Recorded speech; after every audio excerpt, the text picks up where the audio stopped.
तो बहुत सारे लोग आदिवासी दर्शन की बात करेंगे लेकिन माँ बाप का ख्याल नहीं रखेंगे।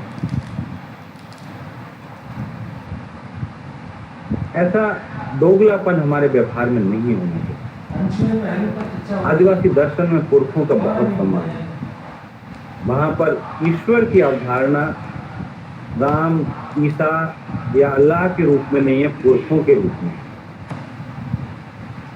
पुरखे सब कुछ, क्योंकि पुरखे हमें आशीर्वाद देते हैं। पुरखों से हमें एक ज्ञान परंपरा से, स्मृतियों से जुड़ाव होता है, जिससे हम जीवन में आगे बढ़ते हैं और अपने जीवन को आदिवासी दर्शन के अनुसार आगे बढ़ते हैं। उन पुरखों के प्रति सम्मान भाव होना बहुत जरूरी है। आज हमारे पास ज्ञान की जो संचित राशि है, मान लीजिए मैं एक भाषा का प्रयोग कर रहा हूँ। ये भाषा मैंने सीखी है, अपने अध्यापकों से सीखी है, अपने माहौल से सीखी है, उन्होंने किसी और से सीखी। भाषा ज्ञान का एक तरीका है। ऐसे ज्ञान की बहुत सारी बातें। आप कुछ हो गया, आप क्या करेंगे? आप सबसे पहले वो बात को याद करेंगे जो बचपन में, मान लीजिए आपका बच्चा बीमार है, उसको कुछ हुआ, आप सबसे पहले उसको याद करेंगे जब आप बचपन में आपकी माँ आपके साथ कैसा व्यवहार करती थी, ऐसी परिस्थिति में क्या करती थी। माँ ने कहाँ से सीखा? माँ ने अपनी माँ से सीखा। हमने जो खेती के तरीके ईजाद किए, हमने जीने के तरीके ईजाद किए, हमने जो ज्ञान अर्जित किया, वो सब पुरखों की स्मृतियों से हमने लिया। एक पीढ़ी अगली पीढ़ी को हस्तांतरित करती रही। पुरखों से कटना अपने इतिहास से कटना है, और अगर इतिहास से हम कट जाएंगे तो हम अपना विकास नहीं कर पाएंगे। आज हम विकास कैसे करते हैं, कोई नई चीज कैसे आती है? हम पहले अब तक के संचित ज्ञान से परिचित होते हैं, अपने इतिहास से परिचित होते हैं। आज आपको कुछ नया बनाना है, कुछ नया सोचना है, तो पहले ये पता होना चाहिए कि अब तक क्या हो चुका है। अगर आपको ये मालूम नहीं है कि अब तक क्या हो चुका है, तो आप नया नहीं कर पाएंगे। और अब तक क्या हो चुका है उसको जानने का, खासतौर पर विचार, दर्शन, संस्कार, उसको जानने का इन सब क्षेत्र में जो प्रामाणिक स्रोत है वो है हमारे पुरखे। और आदिवासी दर्शन में पुरखों को बहुत महत्व दिया है। लेकिन मित्रों, सबसे बड़ी चुनौती यही है कि 21वीं सदी में इन चीजों को हम कैसे बताएं। हम तो अपनी भाषा को भी नहीं बता पाए। अपनी माँ के साथ, अपने पिता के साथ, अपनी दादी और दादा के साथ में जो भाषा बोलना सीखे थे, क्या आज उतनी कॉन्फिडेंस से वो भाषा बोल सकते हैं? ज्यादातर लोग नहीं बोल सकते। किसी को अपनी मातृभाषा में हीनता बोध है, यानी झीली भाषा है वो, या वो नीणी भाषा है, या कोई मारवाड़ी भाषा है, या वो मेवाती है या ढूंढाड़ी है, किसी को उसमें हीनता बोध है। किसी को हिंदी बोलने में हीनता बोध है, क्योंकि वो अंग्रेजी को सुप्रिय भाषा मानते हैं। जब तक भाषा में, हमारे भाषा के प्रति हमारे मन में हीनता बोध होगा, हम जीवन में कुछ नहीं कर पाएंगे। अपनी भाषा के प्रति, अपने पुरखों के प्रति कभी कोई हीनता बोध की आवश्यकता नहीं। मुमकिन है आपके पुरखे, आपके माँ बाप अशिक्षित हों, वो पारंपरिक पोशाक पहनते हो, उसमें कभी हीनता बोध करने की आवश्यकता नहीं है।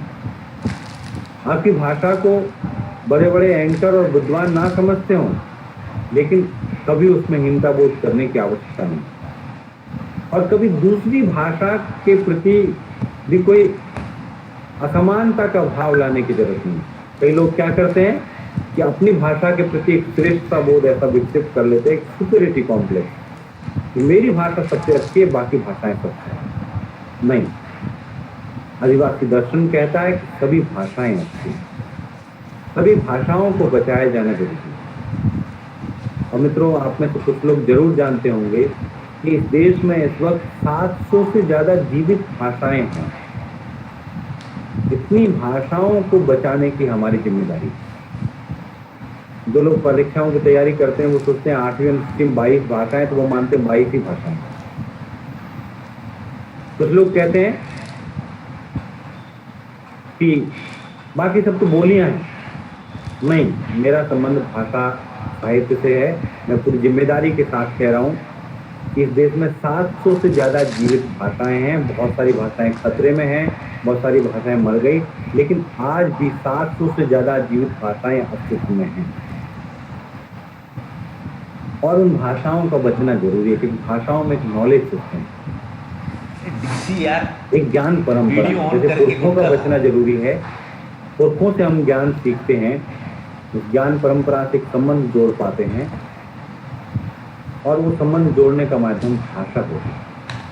कई समुदाय जिनको बोलने वाले 5, 10, 20 लोग रहे, भाई वो तो विजिटिंग प्रोफेसर है, वो लोग जब खत्म हो जाएंगे तो वो भाषा खत्म हो जाएगी।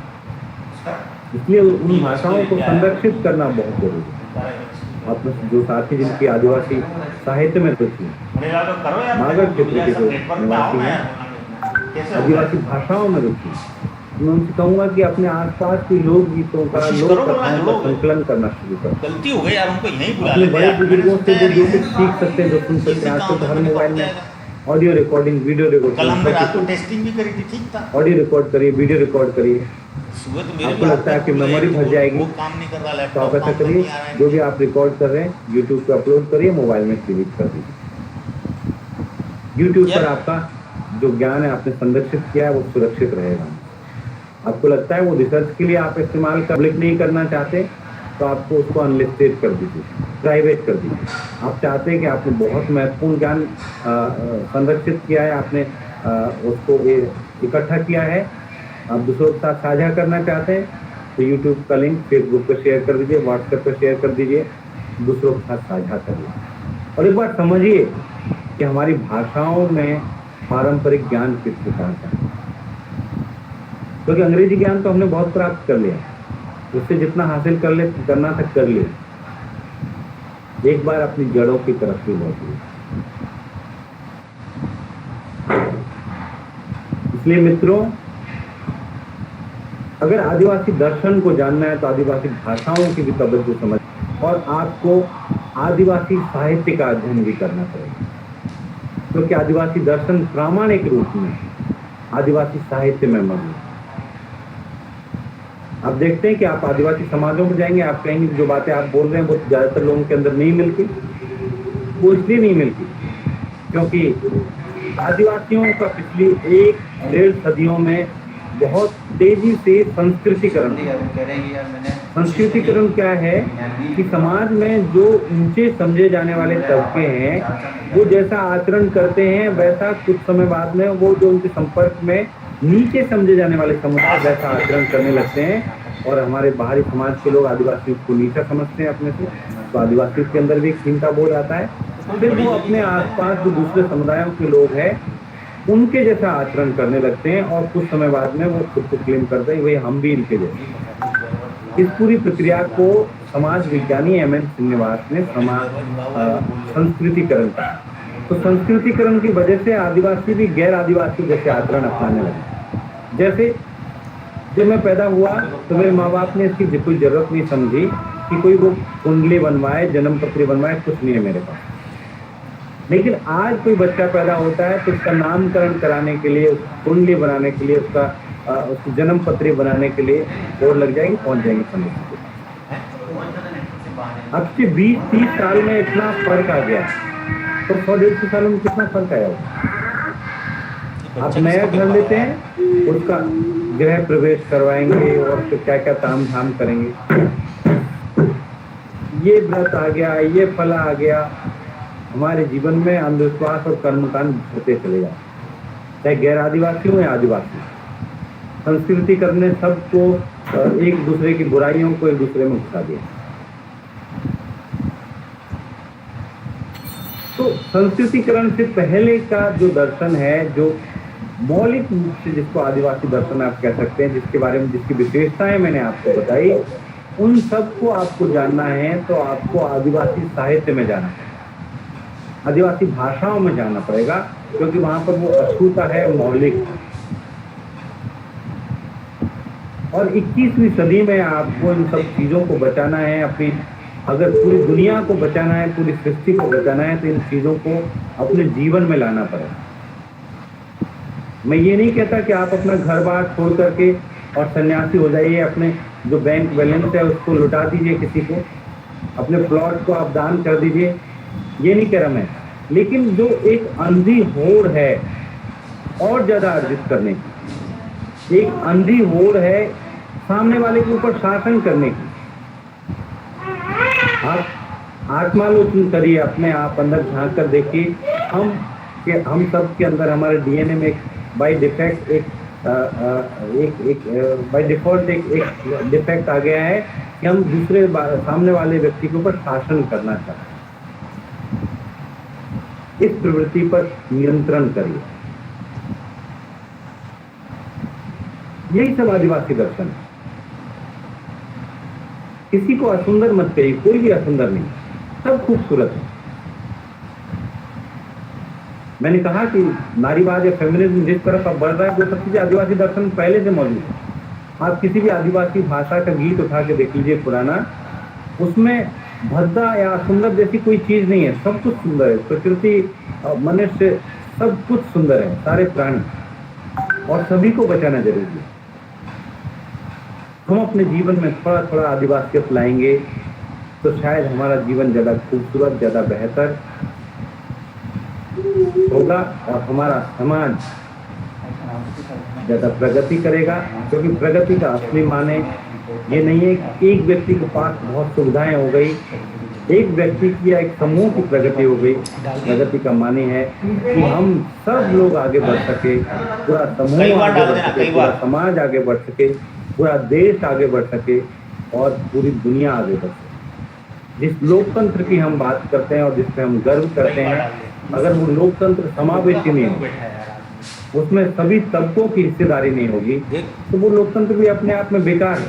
आज हम नेताओं को चुनते जरूर हैं, हमें मानते हैं कि आखिरी ताकत जनता के पास है, वो नेताओं को चुनती है, अपनी संसद और विधानसभा में भेजती है, लेकिन वो नेता जो नीतियां बनाते हैं उनसे हमारा कोई संबंध नहीं है। वो नेता लौट करके नहीं आते। क्यों? क्योंकि एक शक्ति के केंद्रीकरण का माध्यम बन गया लोकतंत्र। अब ये समावेशी नहीं रहा। जैसे लोकतंत्र को समावेशी बनाने की जरूरत है, ऐसे पूरे समाज को समावेशी, इंक्लूसिव बनाने की जरूरत है। हर किसी की भागीदारी की जरूरत है।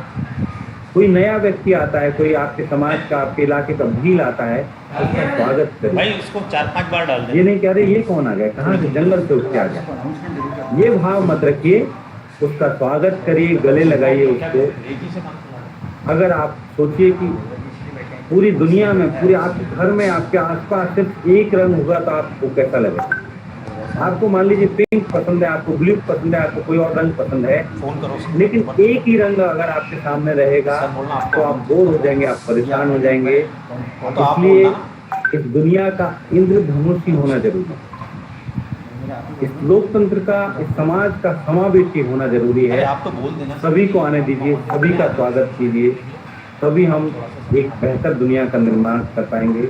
आप सबने मुझे धैर्यपूर्वक सुना और गोविंद गुरु कॉलेज ने मुझे बोलने का अवसर दिया।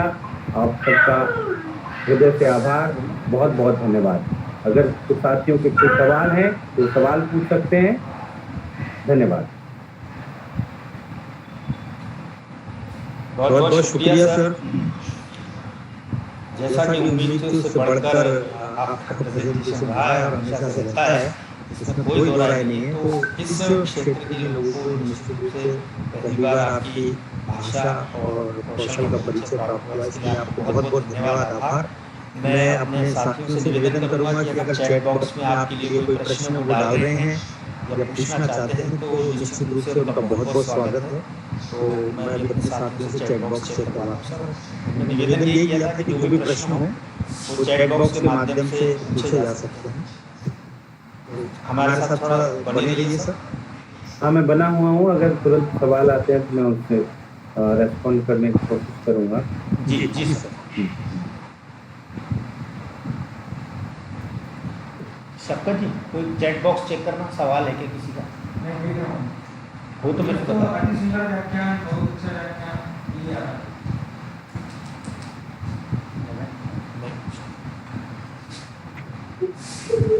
सर चैट बॉक्स खंगाला जा रहा है, तो इस बीच ज्यादातर चैट बॉक्स आपकी तारीफ से ही भरा पड़ा है।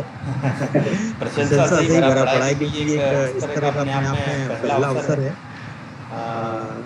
जब, क्योंकि जवाहरलाल नेहरू विश्वविद्यालय सर अपने आप में सर्वश्रेष्ठ एक संस्थान है, और निश्चित रूप से यहाँ की आदिवासी युवकों के लिए, छात्रों के लिए आपका व्याख्यान सारा गर्वित है। हम प्रतीक्षा कर रहे हैं जैसे ही कोई प्रश्न हमारे सामने आएगा, निश्चित रूप से उसका उत्तर हम आपसे प्राप्त करेंगे। तब तक मैं अपना एक सवाल सर पूछना चाहूँगा।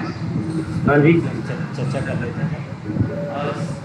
हम हमेशा ये बात करते हैं सर कि संस्कृति की रक्षा आदिवासियों को करनी चाहिए, और दूसरी तरफ हम एक बात ये भी करते हैं कि उनको विकास की मुख्य धारा में भी जोड़ा जाना चाहिए। तो सर अगर आदिवासी समाज विकास की मुख्य धारा में आता है, तो उनके बच्चे भी कॉन्वेंट स्कूलों में पढ़ेंगे, उनके बच्चे भी वही वस्त्र धारण करेंगे, और अपनी परंपराओं से और जो पुरखा संस्कृति जिसकी आपने जिक्र की, उन सबसे निश्चित रूप से दूर होंगे। ये हम हिंद समाज में उतना नहीं देख पाते हैं, लेकिन आप और हम जिस बिना समाज से आते हैं, वहाँ पर ये देखते हैं कि आधुनिकता की चकाचौंध में हम अपनी आदिवासियों को खो चुके या खोते जा रहे हैं। हमारा संस्कृतिकरण सामान्य, हम सामान्य होते जा रहे हैं। हमारे जो आदिवासी संस्कृति की विशेषता होनी चाहिए, आज हमें उसे पुस्तकों में ढूंढना पड़ता है, और हमें वाचनालय में ढूंढना पड़ता है कि हमारी क्या संस्कृति है। चाहे विवाह के संबंध हो, चाहे विवाह विच्छेद के संबंध हो, ये सब हम लोग आज हिंदू मेरिट एक्ट के तहत की कोशिश करते हैं, जबकि हमारे लिए स्पष्ट रूप से ये प्रावधान है। तो मेरा सवाल मेरा ये जानना है कि एक आदिवासी जब अपने विकास को साथ में रखते हुए अपनी संस्कृति का संरक्षण किस तरह से करता है, या इन दोनों का संतुलन कैसे स्थापित करता है? देखिए, सबसे पहले तो हमको ये स्पष्ट करना पड़ेगा कि हम जिसको विकास कह रहे हैं वो वास्तव में विकास है या नहीं। क्योंकि इस मामले में हम संयुक्त राष्ट्र संघ का मार्गदर्शन ले सकते हैं। संयुक्त राष्ट्र संघ ये कहता है कि आदिवासियों को आत्मनिर्णय का अधिकार होना चाहिए।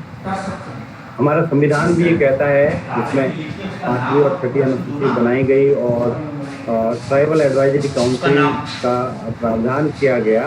तो उसका उद्देश्य यही था, जो संयुक्त राष्ट्र संघ जिसकी कहता है कि यानी एक उदाहरण आप ले सकते हैं कि ऑस्ट्रेलिया के एबोरिजिनल को वहाँ के जो बाहरी निवासी हैं, एबोरिजिनल्स यानी वहाँ के जो मूल निवासी हैं, और बाहर से लोग ब्रिटेन से आए, उन मूल निवासियों के साथ बहुत अत्याचार किया, लेकिन बाद में उनको रियलाइज हुआ कि हमने इनके साथ बहुत ज्यादती की है। और सबसे बड़ी ज्यादती ये थी कि वो जो ब्रिटेन से लोग आए थे, उन्होंने ये कहा कि आपको अपने बच्चे पालना भी नहीं आता, तो हम आपके बच्चे पालेंगे, हम आपको सिखाएंगे बच्चे कैसे पालना। मेरे ख्याल से दुनिया की हर माँ, हर प्राणी भी ये जानता है कि बच्चे कैसे पालते हैं। इसके लिए एक माँ को ये सिखाने की आवश्यकता नहीं है। तो इस बात को लेकिन बाद की सरकारों ने रियलाइज किया और वहाँ के आदिवासियों से, उन एबोरिजिनल से माफी मांगी कि हमारे पुरखों ने आपके साथ जो व्यवहार किया, सामूहिक नरसंहार भी हुए, जैसे न्यूजीलैंड के माओरीज के साथ हुआ। इस तरह के उदाहरण है। तो लेकिन अब सारी सरकारें बदल रही है, उनसे माफी मांग रही है और उनको कह रही कि आप जैसा विकास चाहते हो वो आप खुद चुनो। यह है संयुक्त राष्ट्र संघ का आत्मनिर्णय का अधिकार, यानी आदिवासी इलाकों के लोग खुद तय करें कि वो किस तरह का डेवलपमेंट चाहते हैं। वो ये क्या है कि हमने जो बाहरी दुनिया है उसने आदिवासियों के ऊपर थोप दिया कि विकास का मतलब ये है कि आपके बच्चे प्राइवेट स्कूल में पढ़ने चाहिए, विकास का मतलब यह है कि आपके पास में एक बड़ी सी कार होनी चाहिए, विकास का मतलब है कि आपके पास में नया स्मार्टफोन होना चाहिए, या आपके पास में चमकीले कपड़े होने चाहिए। ये विकास के जो हमने प्रतिमान बनाए हैं, ये हम थोपे नहीं उनके ऊपर, बल्कि उनको खुद तय करने दें कि वो किस ढंग का विकास चाहते हैं। मैं नहीं कहता कि उनको अलग थलग रखना चाहिए बाहरी दुनिया से, वो कितना और किस ढंग से घुलना मिलना चाहते हैं ये खुद वो तय करें, हम ना थोपें। क्योंकि हम लोग कहते हैं कई बार ये हमारे अंदर एक अजीब सा सुपरिटी कॉम्प्लेक्स है, एक श्रेष्ठता बोध है जिससे हमें निकलना चाहिए कि हम ये मानते हैं कि हम श्रेष्ठ हैं, हम जो कर रहे हैं वो बेहतर कर रहे हैं। और प्रश्न देखते रहो यार चैट बॉक्स में और फीडबैक भी डालते रहो।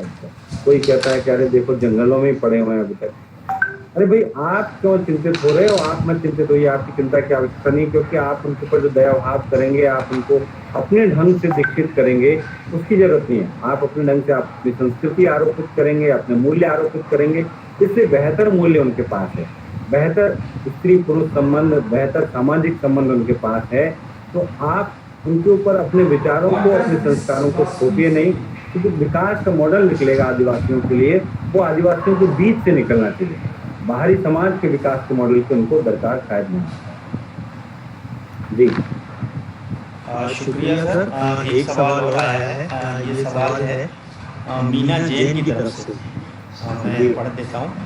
इनका सवाल है कि स्कूलों में किस तरह आदिवासी संस्कृति के लिए प्रोग्राम कर सकते हैं। स्कूलों में देखिए, अब ये कहाँ का स्कूल है इस पर डिपेंड करता है, क्योंकि जो आदिवासी इलाकों के आसपास स्कूल है वहाँ तो निश्चित तौर पर जो बाकी बच्चे हैं उनको और अच्छे से परिचित कराना चाहिए, उस परिवेश से परिचित कराना चाहिए। और अध्यापकों की ये जिम्मेदारी है कि हम अपने बच्चों को, चाहे आप कॉलेज में पढ़ाते हैं, यूनिवर्सिटी में पढ़ाते हैं, स्कूल में पढ़ाते हैं, कहीं भी पढ़ाते हैं, पढ़ाती हैं, हमारी जिम्मेदारी है कि हम बच्चों को सोशली सेंसिटिव करें, जेंडर सेंसिटिव करें। एक लड़का और लड़की में भेद नहीं है, ये एक अध्यापक ज़्यादा अच्छे से क्लास में उसको बताना चाहिए, माँ बाप को घर में बताना चाहिए। ऐसे ही आदिवासी और गैर आदिवासी कोई ऊंचा या नीचा नहीं है, उनकी एक भिन्न मान्यताएं हैं, भिन्न जीवन दर्शन है, उसके प्रति एक स्वीकार भाव, एक संवेदनशील नजरिया हमको अपनाना पड़ेगा। और जैसे आज विश्व आदिवासी दिवस है और राजस्थान सरकार ने अवकाश की घोषणा की, तो ये अवकाश इस बार तो ठीक है, संडे को पड़ गया है, लेकिन अगर अगली बार अवकाश होता है तो ऐसे अवकाशों का उपयोग आदिवासी संबंधी कार्यक्रम करके करना चाहिए। उससे जो गैर आदिवासी समाज के बच्चे हैं वो आदिवासियों के प्रति थोड़े जागरूक होंगे, थोड़े संवेदनशील होंगे और उनके साथ ज़्यादा बराबरी का बर्ताव करेंगे। अगला सवाल सर एक हमारे एसोसिएट प्रोफेसर प्रमोद वैष्णव जी का है। वो भी मैं आपके समक्ष रख लेता हूँ। आदिवासियों में परिवर्तन के साथ परंपरा को किस तरह से जीवित रखा जा सकता है? तो कौन सवाल है सर? जो परंपरा है, परंपरा देखिए, परंपरा को भी अब हमें थोड़ा क्रिटिकली देखना पड़ेगा। देखिए, परंपरा में अगर कोई ऐसी चीज आ गई है, कोई ऐसी रूढ़ी हमारे बीच में विद्यमान है, जैसे बहुत सारे आदिवासी समाजों में इस तरह के अंधविश्वास होते हैं, किसी को चुड़ैल घोषित कर दिया, किसी को कुछ घोषित कर दिया, उसको मार देते हैं। तो ऐसी परंपराओं को तो त्यागने की जरूरत है। ऐसी रूढ़ियाँ, ऐसे अंधविश्वास आ गए हैं, उनको तो त्यागने की जरूरत है। लेकिन जो हमारा पुरखा ज्ञान है, हमारा संस्कृति ज्ञान है, हमारा प्रकृति ज्ञान है और हमारी ऐसी अच्छी परंपराएं हैं, अच्छी सांस्कृतिक धरोहर हैं, उनको हमको बचाए रखने की जरूरत है। उसका सबसे अच्छा तरीका है कि जो आप जानते हैं अपने समुदाय के बारे में, अपने पुरखों के बारे में, अपनी संस्कृति के बारे में, प्रकृति के बारे में, दुनिया के बारे में, वो आप अपने बच्चों को हस्तांतरित करिए, अगली पीढ़ी को हस्तांतरित करिए। और सबसे जरूरी अपनी भाषा को हस्तांतरित करना। आपके बच्चे आपकी भाषा सीखें तो जरूर उससे उनका पुरानी चीज़ों से भी एक लगाव होगा, उससे एक संबंध बन सकेगा। जी सर, एक सवाल अंग्रेजी में आया है सर, श्रीमान डी गुप्ता जी का है सर। जी, what does this philosophy say about industrialisation?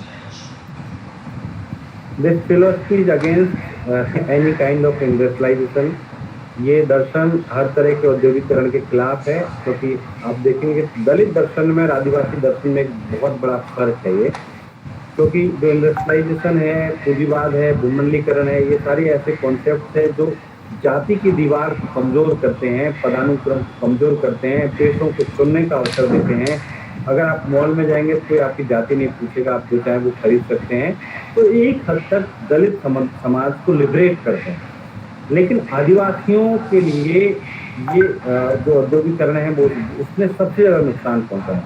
आज आप देखें कि जितनी खदानें हैं, जितने बांध हैं, वो सब आदिवासी इलाकों में हैं और उसकी वजह से लाखों करोड़ों आदिवासी विस्थापित हो चुके हैं, उनकी जगहें उनसे छूट चुकी हैं। वो शहरों की झुग्गी झोंपड़ियों में दिहाड़ी मजदूरी करने को विवश हैं। और जब डॉक्टर अंबेडकर श्रम मंत्री थे गुलाम भारत में, औपनिवेशिक भारत में, उस दौरान से लेकर के जब उन्होंने अपनी योजनाएं प्रस्तुत की तो संविधान सभा में और और बाहर दूसरे मोर्चों पर जयपाल सिंह कह रहे थे कि नहीं आदिवासियों को, जयपाल सिंह जो आदिवासी प्रतिनिधि थे संविधान सभा के, वो कह रहे थे कि आदिवासियों को इस तरह का डेवलपमेंट नहीं चाहिए। लेकिन आज के समय में औद्योगिकरण एक शायद आवश्यकता बन चुकी है, लेकिन मैं फिर से वही बात दोहराऊंगा कि औद्योगिकरण कितना और कैसे होना चाहिए इसका निर्धारण उस क्षेत्र के लोग करें, ना कि हम आरोपित करें। अब दिल्ली में बैठा हुआ व्यक्ति ये कहे कि भाई हम तो ये झारखंड की ये खदान हमको चाहिए, ये जगह हमको चाहिए क्योंकि हम ताकतवर हैं, हम सत्ता में हैं, हमारे पास पैसा है, उनके बारे में सोचिए जो उस जगह पर रहते हैं। कोयला घोटाला हुआ, हम सब लोग सिफर गिनते रहे कितने शून्य है इसमें, इतने लाख करोड़ का घोटाला है। कभी किसी ने नहीं सोचा कि जो कोयला खदानें थी वहाँ पर कोयला निकलने की वजह से किन लोगों को अपनी जगह वहाँ से छोड़नी पड़ी। बड़े बड़े बांध बनते हैं, उन बांधों की वजह से कौन लोग विस्थापित होते हैं, कोई नहीं सोचता। इसलिए मेरे ख्याल से इंडस्ट्रियलाइजेशन या कुछ करना है अगर आदिवासी इलाकों में तो उनकी सहमति से करना चाहिए, जैसा कि हमारे संविधान में भी दर्ज है कि ग्राम सभाओं से पूछना चाहिए और ट्राइबल एडवाइजरी काउंसिल के माध्यम से उन ग्राम सभाओं के विचार लिए जाए। सर इसी श्रृंखला में एक और सवाल हमारे समक्ष है, ये पूछा है नरेंद्र डामोर ने। ये पूछते हैं कि आदिवासी समाज में दो कैटेगरी, शिक्षित और अशिक्षित, जिनके बीच बहुत बड़ी खाई बनती जा रही है, हम उसको कैसे उससे उबर सकते हैं? या दूसरे शब्दों में मैं इसको दूसरा अगर रूप दूं, थोड़ा सा कटु रूप दूं, तो आरक्षित श्रेणी में या अनुसूचित जनजाति की अगर हम बात करें तो क्या आरक्षित श्रेणी है, इसके अंदर क्रीमी और नॉन क्रीमी लेयर्स के बारे में सर आपके क्या विचार है? देखिए, आदिवासियों की जो कैटेगरी, जब तक वो आदिवासी है, अगर आप कोई आदिवासी जीवन दर्शन को छोड़ देता है तो मैं मानता हूँ वो तो आदिवासी है ही नहीं। आदिवासियों का सवाल कोई आर्थिक सवाल नहीं है, इसलिए वहाँ पर जो भेद है वो मुख्य तौर पर गरीब और अमीर के लिए का नहीं है। जो भी कुछ आप जिस आधार पर आप समझने की कोशिश कर रहे हैं, यानी आर्थिक आधार पर, जो क्रिमिलियर जिसकी आप बात कर रहे हैं, कुछ लोग संपन्न हो गए हैं, वही लोग उस संपन्नता को एंजॉय कर रहे हैं, करना चाहते हैं जिन लोगों ने आदिवासी दर्शन को छोड़ दिया। जो आदिवासी दर्शन अपनाएगा वो कभी पूंजी का केंद्रीकरण, पूंजी का संचयन नहीं करेगा, वो शेयर करने में यकीन करेगा। निश्चित तौर पर आदिवासी समाज में ऐसे लोग पैदा हो गए हैं जिन्होंने आदिवासियत को छोड़ दिया है और उनमें और गैर आदिवासी समाज के लोगों में कोई फर्क नहीं है। तो मेरे ख्याल से ऐसे लोगों को हमें त्यागना चाहिए, उनका बहिष्कार करना चाहिए, क्योंकि उन्होंने आदिवासियत को छोड़ दिया। सर प्रश्न लगातार आए जा रहे हैं। सावित्री माथुर पूछना चाह रही है सर आपसे कि पाश्चात्य संस्कृति अधिक हावी है, जो हमें आत्मविश्वास की कमी हमें इस मोड़ तक ले आई है, ये कथन कितना सही है? पाश्चात्य संस्कृति नहीं, आदिवासियों के संदर्भ में देखें तो जिसको भारतीय संस्कृति कहते हैं, क्योंकि कई लोग क्या समझते हैं भारतीय संस्कृति से हिंदू संस्कृति समझते हैं। जो आप विदेशों में कहते हैं या आप इन जनरल भारतीय संस्कृति पद का प्रयोग करते हैं, तो वास्तव में आप ये कहना चाह रहे होते हैं कि ये हिंदू संस्कृति की विशेषता है। वो हिंदू संस्कृति जैसे बाकी संस्कृतियों के ऊपर हावी हो गई है, ऐसे पूरी तमाम भारतीय संस्कृतियों के ऊपर। भारत के बारे में बड़ी दिलचस्प बात है कि भारत एक देश नहीं, एक देशों का देश है, क्योंकि जो राष्ट्र राज्य का कॉन्सेप्ट है वो एक भाषा, एक संस्कृति के साथ जुड़ा हुआ है। लेकिन यहाँ पे हमारे बहुत भाषाएं हैं, बहुत संस्कृतियाँ हैं, बहुत सारी एथनिसिटी के लोग रहते हैं। तो एक देशों का देश है और संस्कृतियों, ढेरों संस्कृतियाँ यहाँ पर है, ढेरों भाषाएं हैं। मेरे ख्याल से पाश्चात्य संस्कृति जिस तरह से पूरी संस्कृतियों के ऊपर हावी हो रही है, ऐसे यहाँ पर भी जो ताकतवर संस्कृतियाँ हैं, जैसे आप देखेंगे कि उत्तर भारत में हिंदू संस्कृति हावी हो रही है, दक्षिण भारत में कोई द्रविड़ संस्कृति हावी हो रही है। वो संस्कृतियाँ क्योंकि ये समुदाय ताकत में नहीं है इसलिए इनके ऊपर हावी हो रही है और सर्वाइवल ऑफ फिटेस्ट की तरफ हम बढ़ रहे हैं कि जो जिसकी लाठी उसकी भैंस, जिसकी सत्ता में ज़्यादा भागीदारी है, जो ज़्यादा ताकतवर है, वो अपने अनुसार सबको मोड़ने की कोशिश करते हैं। जी सर, एक अब सर आपका विराट नाम व्यक्तित्व है और जिस तरह की आपकी गहराई की हुई बातें हैं तो सवाल रुक नहीं रहे सर, इतनी उम्मीद मुझे भी नहीं थी। एक दो सवाल और ले लेते हैं, फिर हम इसको फाइंड अप करेंगे। जी सर। एक सवाल प्रवीण जी मीणा हैं, असिस्टेंट प्रोफेसर ही हैं, तो ये पूछना चाह रहे हैं सर कि यदि हम प्रकृति को बचाएंगे तो हम विकसित देश जैसे अमेरिका की तरह कैसे बनेंगे। तो शायद इसका सवाल का मजमून ये है कि हम प्रकृति और पर्यावरण में किस तरह से संतुलन बैठा पाएंगे, ये इनका सवाल निकल कर आता है। मैं थोड़ा बीच में आपकी डिस्टर्ब हो गई थी आवाज। ये कहना चाह रहे हैं कि अगर प्रकृति को बचाएंगे तो हम विकास कैसे करेंगे, ये कहना चाह रहे हैं? जी सर। इसको लेकर के हमें एक संतुलन बनाना होगा और पूरी दुनिया के लोग अब इस तरफ बढ़ रहे हैं, इस कंक्लूजन की तरफ जा रहे हैं। और आप देखते हैं तो जो हमारे एनवायरमेंट लॉ बने हुए हैं वो इसी उद्देश्य से बनाए गए हैं, लेकिन उनकी पालना नहीं होती। आप देखते हैं कि सारे एनवायरमेंट लॉज को कुछ हजार या लाख रुपए की घूस के माध्यम से दरकिनार करके तमाम उद्योगपति आगे बढ़ जाते हैं। जिस यूरोप को हम आदर्श मानते हैं, अमेरिका को हम आदर्श मानते हैं, अगर आप एक बार गूगल में यूरोप टाइप करिए या अमेरिका टाइप करिए और वहाँ की जगहों को देखिए, उन लोगों ने, क्योंकि हम उनका अंधानुकरण कर रहे हैं, उन लोगों ने वो तालमेल बना लिया एक हद तक। हालांकि वो भी आदिवासी, पूरी तरह से आदिवासी ढंग का जीवन तो नहीं जी रहे हैं, लेकिन उन्होंने प्रकृति और पर्यावरण को बचाने के रास्ते निकाल लिए। वहाँ पर प्रकृति और पर्यावरण हमारी तुलना में काफ़ी ज़्यादा बचा हुआ है, प्रदूषण का स्तर हमसे बहुत कम है। तो हमको ये तालमेल बनाना पड़ेगा, एक संतुलन बनाना पड़ेगा। मैं ये नहीं कहता कि हम सारे जो भी चीज़ें उनको रोक दें, क्योंकि हमारी बहुत बड़ी आबादी है, उसके लिए वस्तुएं हमको चाहिए। हम ये जरूर कर सकते हैं, हम अपनी आवश्यकताओं को सीमित करें, लेकिन हम तमाम प्रोडक्शन को रोक नहीं सकते, लेकिन साथ में हम पर्यावरण को भी नष्ट नहीं कर सकते। हमें दोनों के बीच में संतुलन बनाना पड़ेगा। जी सर। इसी श्रृंखला में बस मैं सर अंतिम सवाल और पूछना चाह रहा हूँ। ये डॉक्टर मनोज पंड्या की तरफ से है।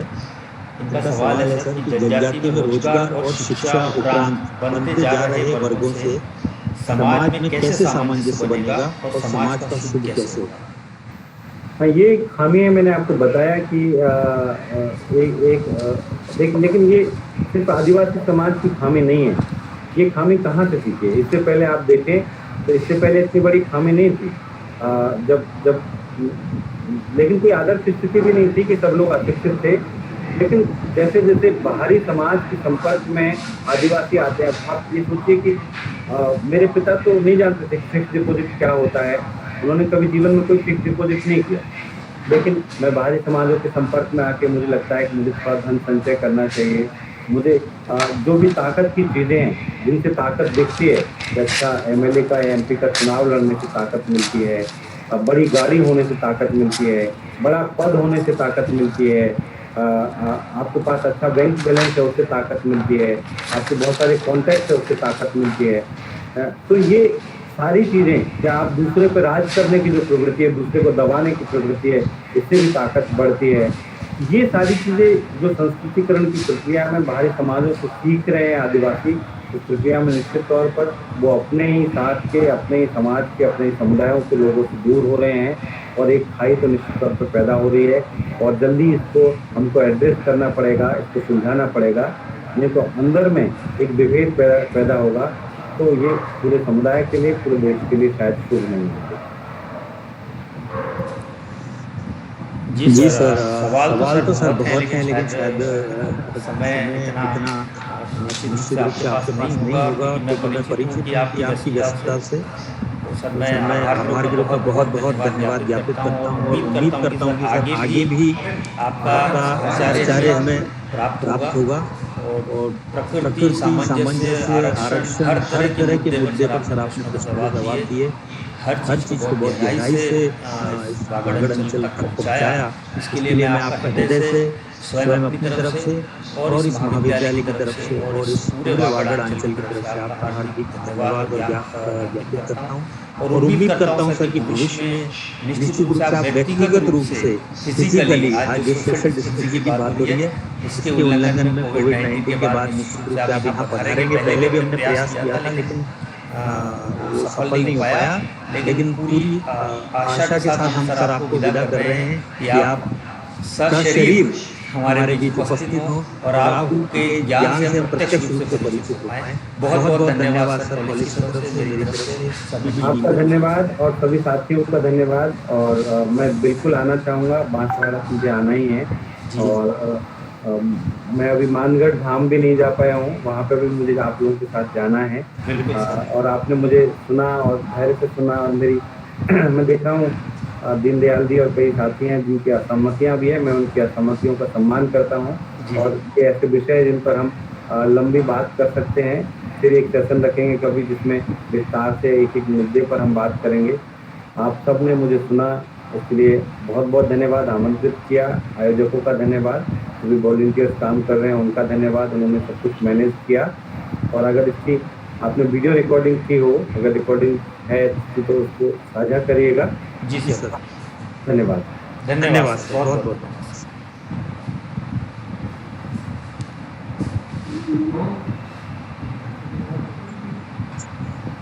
कार्यक्रम की अगली श्रृंखला में हमारे अतिथि मणिलाल जी जुड़ नहीं पाए हैं, किसी कारणवश उनका इंटरनेट धीमी गति से चल पा रहा है।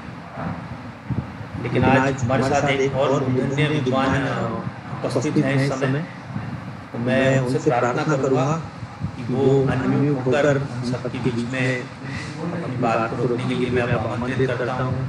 अलवर कॉलेज से डॉक्टर आदरणीय रमेश जी बैरवा को। संघर्षशील व्यक्ति रहे हैं, संघर्ष का एक बहुत बड़ा इतिहास इनके साथ जुड़ा हुआ है। और शिक्षक हितों को लेकर जिस तरह से साहस का परिचय हर परिस्थिति में उन्होंने प्रस्तुत किया है, तो वो हम सबके लिए एक प्रेरणा स्रोत है और एक फॉलो करने वाला भी बात है। किंतु आज एक मुद्दा आदिवासी को लेकर है, आदिवासी दिवस को लेकर है, और इस बात को लेकर है कि आदिवासियों के समक्ष किस तरह की चुनौतियां हैं। तो हम इसी बिंदु पर चर्चा करने के लिए मैं आमंत्रित करता हूँ डॉक्टर रमेश जी बैरवा को। अपना माइक अनम्यूट करें और हम सभी के साथ अपने विचार साझा करें। डॉक्टर रमेश जी बैरवा।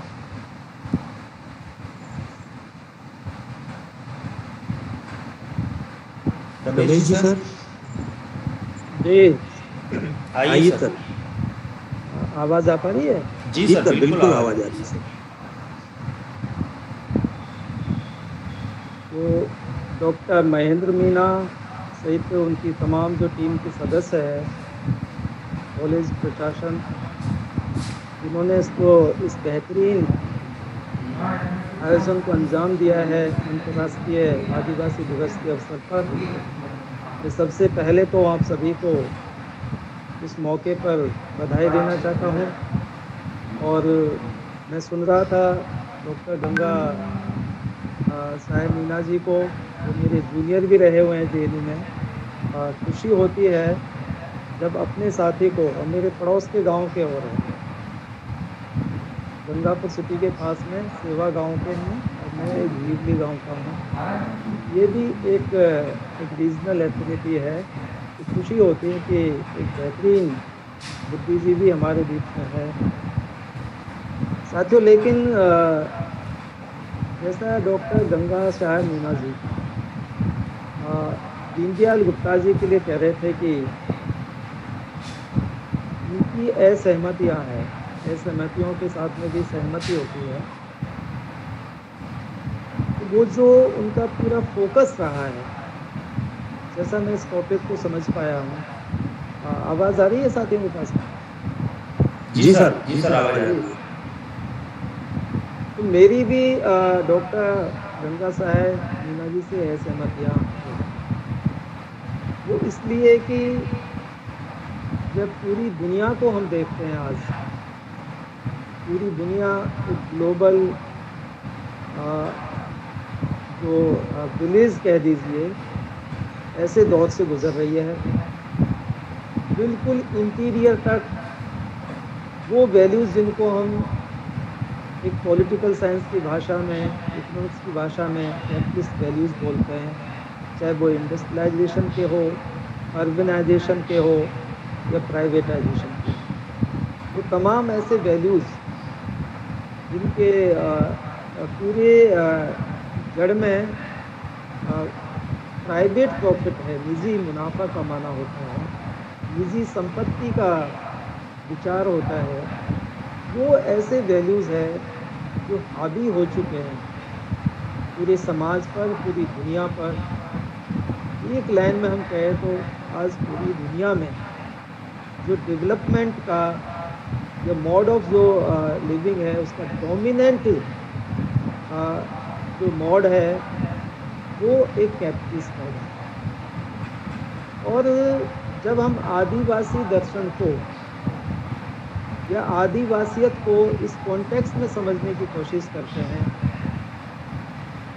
तो कई बार ये लगता है कि जब आप बांसवाड़ा में है जहाँ से आप आयोजन कर रहे हैं, उस इलाके में रहने वाले लोगों की जो लाइफ है उस सबको देखते हो तो ऐसा लगता है कि हाँ, हमारा जीवन ऐसा और ये जीवन जारी रह सकता है, चल सकता है। लेकिन जितना हावी ये कैपिटलिस्ट मोड ऑफ जो डेवलपमेंट हो चुका है दुनिया में, जिसका मकसद अधिक से अधिक मुनाफा कमाना है, जिसका मकसद व्यक्तिवाद को पोषित करना है, जिसका मकसद सामूहिकता को, साझापन को तोड़ना है, कमज़ोर करना है, और अंततः इस सब का असर है वो हमारे जीवन मूल्यों पर भी है। यदि मैं एक पॉलिटिकल साइंस के स्टूडेंट के हिसाब से यदि सोचूं, मैं अपनी बात आगे थोड़ी बढ़ाऊं उससे पहले माफ़ी चाहूँगा कि इधर जो शिक्षक साथियों के इश्यूज़ हैं उनको तो आजकल मैं टेकअप कर रहा हूँ। तो मेरा हो सकता है बहुत व्यवस्थित नहीं हो इसका जो प्रेजेंटेशन, लेकिन मैं साथ ही महेंद्र मीना जी और भी साथियों से इस दरमियान मैं मुलाकात करना चाहता था। डॉक्टर गंगा शाह मीना जी को स्टूडेंट हुए क्या लाइव भी यहाँ जो बात बीच में अटक गया था भाई, मैंने फिर दोबारा गौर करने लायक यार है। कुछ नेट एक सेपरेट पे बैठ जाते हैं तो लाइव परफेक्ट मैं थोड़ा अटक रहा जान है। पाया हूँगा। आदिवासी तबका जिसकी इंडिया में आज करीब 10 करोड़ की आबादी है, बड़ी तादाद में ये वो लोग ओ हैं भाई जो चीप क्या लेबर थोड़ा संभालना और इसमें भी सुनते रहो वो रोज एक बीच बड़ी में संख्या वो है अगर जो बीच में भाई bonded तरीका labor पता चल गया, जो और प्रेजेंटेशन और बीच में गुजरता है ना, मैं उसको रिमूव कर देता हूँ। ऐसे ही अशिक्षा के भी बड़े शिकार है। उनकी जो भागीदारी है सरकार में और दूसरे जो रिप्रेजेंटेशन करने में भी बड़ी कमज़ोर रही है। और जैसा हम बहुत ट्रेडिशनली कहते हैं, फल जंगल और ज़मीन के असली मालिक आदिवासी हैं। इस सब के बावजूद भी हम ये देखते हैं कि आज आदिवासियों में चाहे एक तबका पढ़ लिख कर के वो इलिट हो गया है, वो भागीदारी की तरफ बढ़ गया है, लेकिन बड़ी तादाद में आज भी ये आदिवासी लोग हैं वो न केवल एक पूंजीवादी शोषण बल्कि एक सेमी फ्यूडल, एक अर्धसामंती जो शोषण है उसकी शिकार है। और ब्यूरोक्रेट्स जो अधिकारी है, बड़े अधिकारी है, दोनों के साथ में साठ-गांठ करके आदिवासी लोगों का है वो शोषण है उसको और ज़्यादा गहन बना देते हैं। और उनकी जो जीवन शैली है उसमें भी दखल अंदाजी धीरे धीरे बढ़ जाती है। इतना ही नहीं, उनकी महिलाओं तक का भी निर्मम दैहिक शोषण तक की स्थितियाँ बनती। मैं तो यहाँ अलवर में बैठा हूँ, चाहे ऐसा ट्राइबल इलाका नहीं है, लेकिन साथियों जहाँ आप इस वेबिनार को आयोजित करें, इतना बेहतरीन कार्यक्रम आयोजित करें, आप उस पूरी लाइफ में वहाँ जीते हैं, बसे हुए लोग हैं, आप बेहतर तरीके से। मेरा ये कहना है कि सिर्फ और सिर्फ भागीदारी की, पार्टिसिपेशन की बात करने से काम नहीं चलेगा। आपको भागीदारी के आगे बढ़ कर के बदलाव की बात करनी है। और बदलाव किसमें? तो नेताओं के बदलने से नहीं, बल्कि स्टेट का जो कैरेक्टर है, इंडियन स्टेट का character, despite being a good constitution, state की जो पॉलिसीज़ है, नेताओं की जो नीतियाँ और नीयत है, और अधिकारियों को उसको लागू करने की जो नीयत है, इस सब का निचोड़ ये निकल है। 70-72 साल की आज़ादी के बाद में भी आज इंडियन स्टेट का जो कैरेक्टर है क्या वो अंततः वो प्रो कैपिटलिस्ट है, प्रो रिच एजेंट्स है, इसमें लैंडलॉर्ड भी रह सकता है, और प्रो अपर ब्यूरोक्रेट्स। यदि इस गठजोड़ को कमजोर आप करके कोई इस सत्ता के चरित्र को नहीं बदलने का प्रयास करेंगे तो दीर्घकालीन जो बदलाव है, जो समग्र तौर पे जो बदलाव होने चाहिए, जो अच्छे जो बदलाव होने चाहिए वो नहीं हो पाएंगे। और तमाम जो हम बात करते हैं आदिवासियों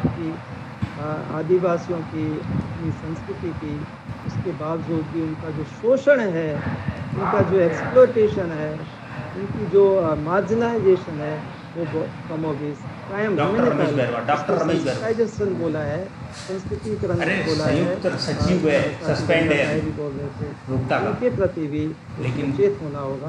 तो वो मैंने बोला ही ना। सिंपल सी बातें थी जो एक स्टूडेंट होने के नाते मैंने शेयर की है। मुझे ये मौका दिया है, आपका बहुत बहुत शुक्रिया। उन्हें मेरी तरफ से और रुकता की तरफ से अंतर्राष्ट्रीय आदिवासी दिवस के अवसर पर आप सभी को हार्दिक बधाई। आपकी असहमतियाँ मेरे साथ भी हो सकती है, मैं उनका पूरी इज्जत करता हूँ। थैंक यू साथी। बहुत बहुत शुक्रिया सर, आपने अपने व्यस्ततम समय से हम लोगों के लिए, इस महाविद्यालय के लिए, सांचल के लिए समय निकाला। बहुत बहुत शुक्रिया आपका। तो मित्रों, जो सभी लोग साथ में हमारे जुड़े हुए हैं, हमारे एक और वक्ता डॉक्टर मणिलाल जी गरासिया जी, वो हमारे साथ जुड़ नहीं पाएंगे आज क्योंकि उनका कुछ नेटवर्क का इशू रहा है। फिर भी आगे हमारा प्रयास रहेगा कि उनको भी हम अपने साथ जोड़ने का प्रयास करेंगे, क्योंकि इस वागड़ अंचल के आदिवासी संस्कृति साहित्य के वो बहुत अच्छे जानकार भी हैं और साथ ही साथ वो ज़मीनी स्तर से भी जुड़े हुए हैं। हर तरह की जो गलत परंपराएं हैं या जो आदतें हैं उसके सुधार के लिए भी वो निरंतर संघर्षशील रहे हैं। तो उनको अगले वेबिनार में वो हमारे बीच आ गए हैं और ये बड़ी खुशी की बात है। बहुत बहुत स्वागत है मणिलाल जी, आपका बहुत इंतजार करवाया और नेटवर्क का बहुत इशू रहा है आपके साथ। तो मैं अब आपको आमंत्रित करता हूं कि आप आएं सर और अपनी बात से और आपके जो इस आदिवासी दिवस पर जो भी प्रासंगिक विचार हैं उन सभी से हम सभी को लाभान्वित करें। अपने विचारों के लिए आमंत्रित है प्रोफेसर मणिलाल गरासिया जी। विश्व मानव समुदाय को प्रोफेसर मणिलाल गरासिया की ओर से जोहार। विश्व आदिवासी दिवस की बहुत बहुत सभी को शुभकामनाएं। विश्व मानव समुदाय मैंने इस वजह से कहा है क्योंकि आज इस पृथ्वी पर जितने भी मानव समुदाय है, उन मानव समुदायों में आदिवासी समूह है, उसकी संस्कृति, उसकी परंपराएं, उसकी विचारधारा, उसका दर्शन जो है वो जब से मानव सभ्यता विकसित हुई तब से यूनिवर्सल है। उसके मुकाबले इस धरती पर मनुष्य के श्रेष्ठतम जीवन जीने की कोई भी विचारधारा जो है वो डेवलप नहीं हुई और आदिवासी ने इस धरती पर मनुष्य के बेहतर और इंसानियत और मानवता से भरपूर जीवन जीने का जो दर्शन इजाद किया है, जो जीवन पद्धति इजाद की है, उस विचारधारा का, उस आदिवासी दर्शन का इस धरती पर कोई विकल्प नहीं है दूसरा। और इसी वजह से आज समस्त विश्व के बुद्धिजीवी, पूरे विश्व के राष्ट्राध्यक्ष, पूरे विश्व के प्रधानमंत्री और पूरा विश्व समुदाय जो है वो आदिवासी संस्कृति, आदिवासी दर्शन को छोड़ करके और अन्य जो कृत्रिम बनावटी दर्शन हैं, जो राजशाही या सत्ता काबिज करने वाले जो मानव समुदाय जो आदिवासी को छोड़ करके बाद में जो अस्तित्व में आए हैं, या एक उन्होंने अपना स्वार्थपूर्ण दर्शन डेवलप किया, उस दर्शन की वजह से कई सारी दार्शनिक धार्मिक विचारधाराएं इस धरती पर पनपी। मैं किसी की बुराई नहीं करना चाहूँगा, लेकिन इस्लामिक विचारधारा है वो क्या है, एक मानव जीवन जीने की एक दर्शन है। उसी प्रकार से ईसाई दर्शन है, हिंदू दर्शन है, जैन दर्शन है, बुद्धिज्म है, कई सारे दर्शन जो है वो डेवलप हुए। और इन सारे दर्शन वाले जो लोग हैं, जो मानव समुदाय हैं, उनके पीछे इस समस्त पृथ्वी के लोग जो है वो उनके अनुयायी बन करके चले। और इन सब ने एक ऐसी मानव सभ्यता, एक ऐसा दर्शन डेवलप किया है कि इन सब ने मिलकर इस पृथ्वी का अस्तित्व ही संकट में ला करके खड़ा कर दिया है। इन्होंने मनुष्य को, प्राणी मात्र को मारने के लिए अणु और परमाणु बम बना करके और सारी मानव सभ्यता के लिए ये खतरा बन गया। और पूरी प्रकृति का जो वातावरण है वो वातावरण भी पूरी तरीके से दूषित हुआ है। और उस वजह से इस धरती पर प्राणी जीवन, मानव जीवन का अस्तित्व जो है वो संकट में। और इस वजह से इस धरती पर जितने भी दार्शनिक हैं, उन सारे दार्शनिकों ने मिल करके आत्ममंथन किया कि इस धरती को बचाने के लिए, इस धरती के समस्त मानव समुदायों को बचाने के लिए एक ऐसी कौन सी विचारधारा हो सकती है, ऐसा कौन सा दर्शन हो सकता है जिस दर्शन को अपना करके, स्वीकार करके इस धरती को, इस पर्यावरण को, मनुष्य को, प्राणी मात्र को बचाया जा सकता है। उन्होंने बहुत अध्ययन किया, खोजबीन की। खोजबीन करने के बाद में उन्होंने पाया कि इस धरती पर पहली जो मानवीय विचारधारा है, दर्शन है, वो आदिवासी समुदाय का, आदिवासी सभ्यता का दर्शन है। और आदिवासी का जो दर्शन है वो दर्शन इतना परिपक्व है, इनकी जीवन पद्धति, इनकी संस्कृति, इनकी पूजा पद्धतियाँ इतनी यूनिवर्सल है कि उसके मुकाबले इस धरती पर कोई भी विचारधारा जो है वो सही नहीं है जो इंसानियत और मानवता को बचा सके। तो आज इस सारी पृथ्वी के लोग जो हैं वो आदिवासी कल्चर, आदिवासी संस्कृति और संस्कृति की तरफ उम्मीद की नज़र से देख रहे हैं कि इस धरती को अगर बचाया जा सकता है तो आदिवासी दर्शन, आदिवासी संस्कृति के माध्यम से बचाया जा सकता है। और इसी वजह से संयुक्त राष्ट्र संघ ने, सारे विश्व के देशों ने मिल करके विश्व आदिवासी दिवस 9 अगस्त को मनाना तय किया। और आज का दिन वह दिन है जिस दिन इस धरती के सारे लोग आदिवासी संस्कृति को याद करते हैं, उसका स्मरण करते हैं और आने वाली संततियों को शिक्षा देने की कोशिश की जा रही है कि अगर धरती को बचाना है, इंसान को बचाना है, तो आदिवासी के जीवन मूल्यों को अपनाना होगा। आदिवासी के विश्व कल्याणकारी जीवन मूल्य है, उनको स्वीकार करना होगा। अब आदिवासी के ऐसे कौन से जीवन मूल्य हैं जिन जीवन मूल्यों से इस धरती को या इस मानवता को, इस पर्यावरण को बचाया जा सकता? तो आदिवासी का जीवन दर्शन है वो प्राकृतिक जीवन दर्शन है। आदिवासी सदैव से प्रकृति को ही ईश्वर मानता है, प्रकृति की पूजा करता है, परमात्मा मान करके प्रकृति को सम्मान देता है ईश्वर मान करके। और इस प्रकृति का प्रत्येक उपादान, इस प्रकृति का प्रत्येक अंग, प्रकृति की पूजा का मतलब ये नहीं है कि आप किसी पत्थर की, किसी पहाड़ की पूजा कर लो। प्रकृति का हर प्राणी अभिन्न अंग है। प्रकृति के पेड़ पौधे, वातावरण, हवा, नदी, नाले, पर्वत, ये सभी आदिवासी के लिए पूजा के योग्य हैं, सम्मान के योग्य हैं। और इसी के आदिवासी समुदाय जो है वो पूजा करता है। उस तीनों का, इस कुदरत का कोई विकल्प नहीं। आप किसी विकल्प को चॉइस नहीं कर सकते हो। अगर आप किसी विकल्प की तरफ जाते हो तो आप सूर्य, चंद्रमा, पृथ्वी और इस सारी प्रकृति को आप नकारते हो, जो आदिवासी समुदाय को पसंद नहीं है। और प्रकृति को सम्मान देने का मतलब प्राणी मात्र का सम्मान। किसी भी वर्ग का व्यक्ति, आदिवासी किसी वर्गवाद में विश्वास नहीं करता है, वो प्राणी मात्र के प्रति आस्था व्यक्त करता है। जियो और जीने दो का आदिवासी समुदाय का सिद्धांत है। इस वजह से आदिवासी दर्शन ये कहता है कि प्रकृति का जो प्रत्येक प्राणी है उसके घट के भीतर परमात्मा निवास करता है। घट घट में परमात्मा है। हर व्यक्ति के भीतर उस परम पिता परमेश्वर मन में कोई भी समुदाय इस धरती पर सोच ही नहीं सकता है। ऐसी महान विचारधारा वाला यह आदिवासी समुदाय है। और ये आदिवासी समुदाय है जिसको इंडिजिनस पीपल कहा गया है, जो प्राचीनतम ज्ञान आदिवासी का है।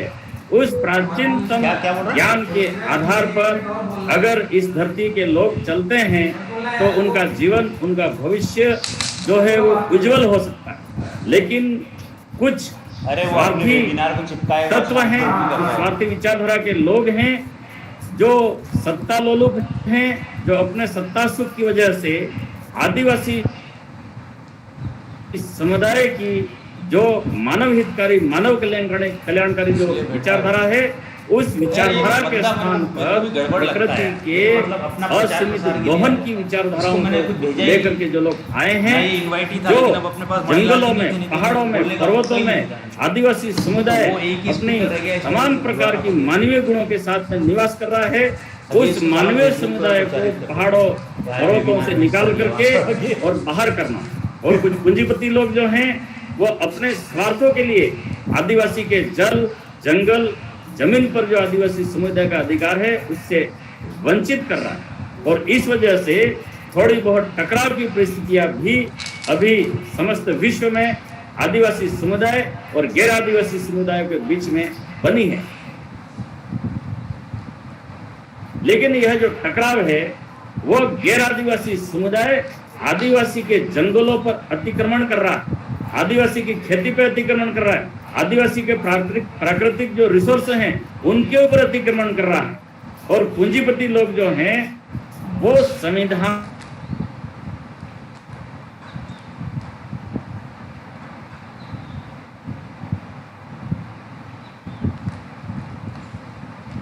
पहला ब्रेक।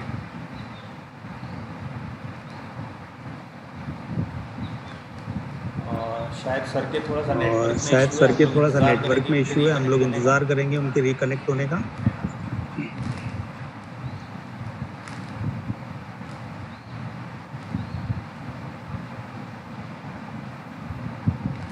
है और वो आदिवासी समुदाय जिसने कभी न तो भारत में और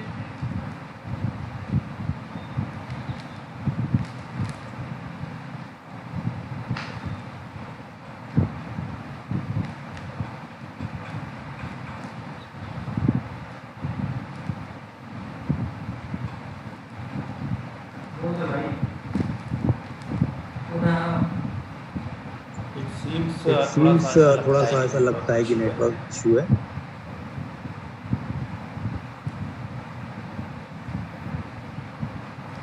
जाओ।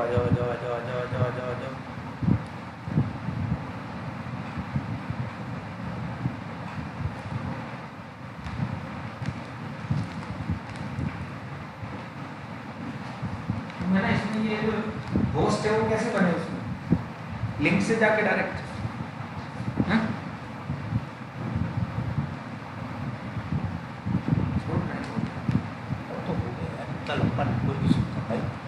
उसका कितना हुआ? अरे उसका तो आधा घंटा। तो फिर खत्म करो कहानी। क्षमा चाहते हुए तो बोल दो भाई, फाइंड आउट करो ना क्षमा चाहते हुए।